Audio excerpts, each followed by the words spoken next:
Hello Pokemon trainers and welcome to part 3 of my Alolan type forms.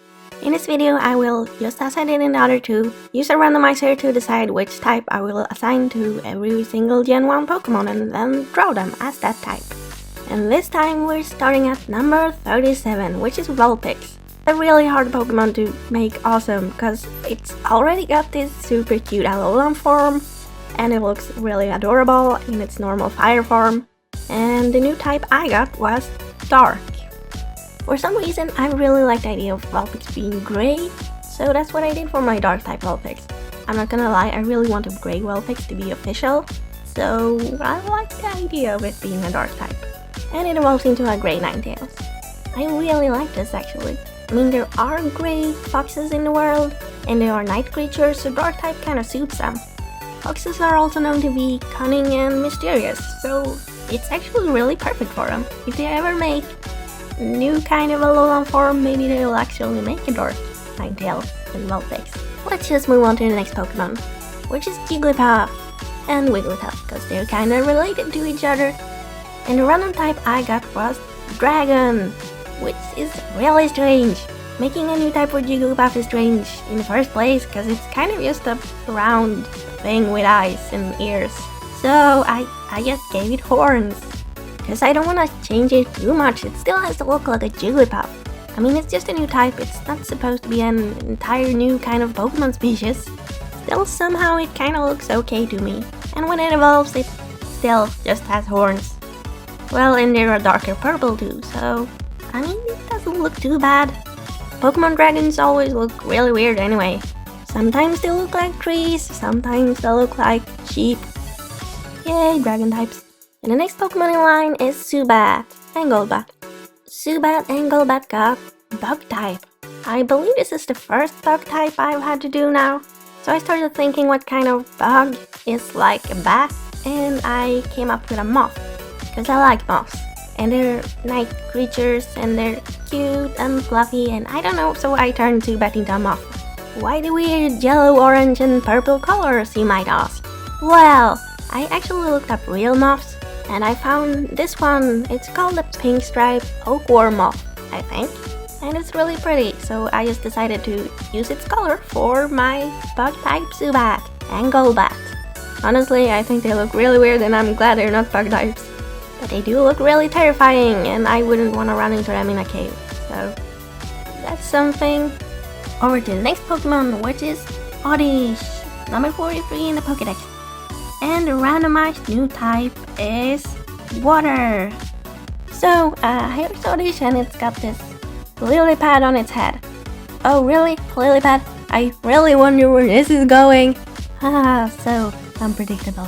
But yeah, Gloom is kinda a little sea monster, because it's got like seaweed hair, and Gloom is kinda known to be ugly. Sorry Gloom, you're perfect the way you are. But this water Gloom is still kind of vain. It likes to decorate its seaweed hair with seashells and stuff. Then it evolves into Vileplume, and it's now a water lily. What a surprise, who would have thought that a lily pad Pokemon would turn into a water lily? That makes absolutely no sense. Shocking. No, but really I think it looks kinda cute. And I kinda imagine them being like half water type and still half grass type. So that way it makes sense that they're still plant-based, but has to do with water. Now two Pokemon I personally find really awesome. It's Paras and Parasect. And the type I got was Fairy, which is just awesome. I used this real-life mushroom as inspiration and turned Paras white with cute pink mushrooms on its back, sucking out its life energy or whatever they're doing. It looks cute anyway. And I gave it a little star on its face just to look cute. I can do whatever I want, I'm an artist. And then it evolves into an even bigger mushroom zombie. Yay! I really love Paras and Parasect. I think they look super pretty as fairy type, and mushrooms are known to, they do the fairy ring thing, so fairy type actually really makes sense for them.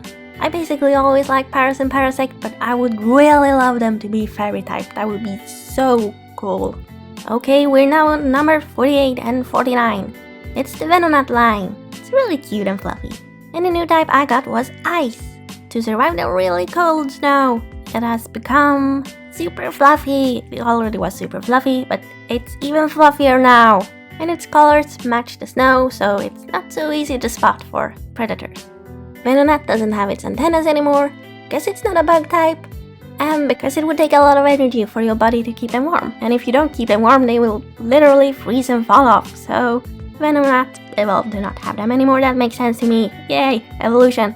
Speaking of evolution, evolving into Venomoth. It's still super fluffy.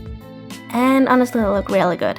I mean, I really like moths actually. That's why I made a Zubat line into moths. And I imagine it being really sparkly and cool. And look at that, we're already on number 50. And it's Diglett and Dugtrio. Well, Dugtrio is number 51, but you know what I mean. And they already have Alolan types. But let's give them new types anyway, because that's what we've been doing to all the other Pokemon. So, randomized type received is Flying. Like, seriously? The Pokemon famous for not having feet, or we don't know if it has feet. Like, that's the one we're gonna make fly in the sky. Yeah, okay? Fine. Fine, it's gonna fly, alright? There. Are you happy now? It's a flying Diglett. I don't know how it works and where it got its flying goggles, but it does have them now, so there you are. And here's Dugtrio, it's just 3 of them. Yeah. Let's just move on. That's right, it's time for Meowth. And I got Steel type. So I had this absolutely genius idea of turning Meowth into steel. Literally. It's a robot Meowth. Obviously it's inspired by Team Rocket's many machines, because a bunch of them look like Meowth. And I think it could be really interesting, because you don't really know if it's a robot or if it's a real Pokemon. And you know Team Rocket is really weird and does weird stuff like creating Mewtwo, so they could probably create a Meowth made of steel as a real Pokemon. Because Giovanni really likes Meowth and Persian. And it does evolve into Persian. Or do they have to make new Persians out of steel? Because we don't know if it's a robot or a Pokemon. Mysterious! Moving on to today's last pair of Pokemon. It's Psyduck and Golduck. I really like these two actually. And the random type I got was Fire. So here's what I did for Psyduck. Instead of having a headache, its head is literally on fire. It doesn't really know how to control its fire powers, so it's always kinda in a panic. Poor Psyduck.